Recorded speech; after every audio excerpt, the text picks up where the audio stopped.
Je reçois vos maris ici tous les jours qui me disent que dehors, je sens bon à la maison. Je ne sais même pas ce que je fais là. Clair, net et précis.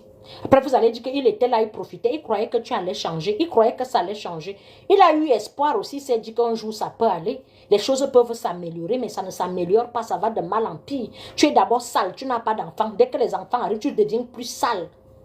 Man persévère, si travaille ton périnée, si faire même les petits bancs, si même les petites ovules, si quand ton mari t'absente, essaye de travailler ton truc, le genre que quand il revient, hein? Et les histoires, je vous ai déjà dit, même quand on est avec ton homme, son truc c'est sur mesure. Un homme qui connaît sa femme, le jour qu'elle fait l'erreur, il sait. Quand vous pensez que les hommes ont mis les caméras dans vos caleçons, l'homme n'a pas besoin de mettre la caméra dans ton caleçon. Le truc de l'homme et pour le truc de sa femme, c'est sur mesure. Il sait, même s'il part une semaine, quand il revient, il sait qu'il n'y a eu personne. Il sait, il n'y a pas plus de papato que vos zéro. Tu es là avec un homme, tu vois, il commence à changer, le comportement change, il devient bizarre, il devient distant, il devient... Tu crois qu'il n'a pas besoin de te dire que tu m'as trompé. On ne peut pas faire que le gars part, il te laisse comme ça là, il revient au Yuena. Dites-moi un peu. Dites-moi un peu. Mon mari a changé, est-ce qu'il n'a pas vu quand tu étais chez le voisin, non? Mais ton truc t'a trahi. C'est là où l'homme puise sa puissance. C'est dans ça là qu'il puise sa puissance. Tu finis de faire là, même à 6 heures, vous priez là, tu bénis sa journée est bénie. Il n'y a rien à faire.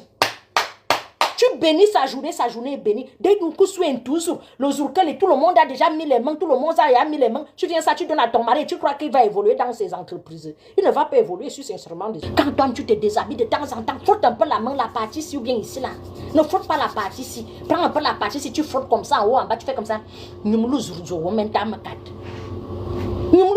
sont même courageux. Après, tu veux que l'enfant de tu devienne quelqu'un. Il va devenir quelqu'un comment? Toujours. Le voilà, même poste depuis 30 ans, les enfants arrivent dans son service, ils deviennent les PDG. Lui, il est là, toujours sur place. Il a malchance. Quand toi, tu lui donnes la malchance, il va évoluer comment dans son lieu de service? Il va évoluer comment dans ses affaires? Il n'évolue pas. Un homme intelligent, un homme qui grimpe dans les galons, un homme qui voit clair, c'est un homme qui dort bien. C'est-à-dire que la libido d'un homme fait qu'il peut surmonter les montagnes. C'est-à-dire qu'il a envie, c'est-à-dire que quand il se réveille le matin, il se sent comme le mal dominant. Il veut faire les choses, il veut prouver, il veut monter en grade. Je vous assure que si vous voyez un homme qui a raté sa vie, qui marque le pas sur place, il y a beaucoup de choses. Soit la réserve de sa femme ne tient pas bien, soit c'est un homme diminué, soit c'est un homme cocufié, parce qu'il y a d'autres aussi, les cocufiés, ils lâchent tout. C'est-à-dire qu'il baisse les bras. On l'a trompé. Il est aussi là comme ça, qu'il y a les enfants, les candidats et tout, il devient un homme faible. Il lâche tout.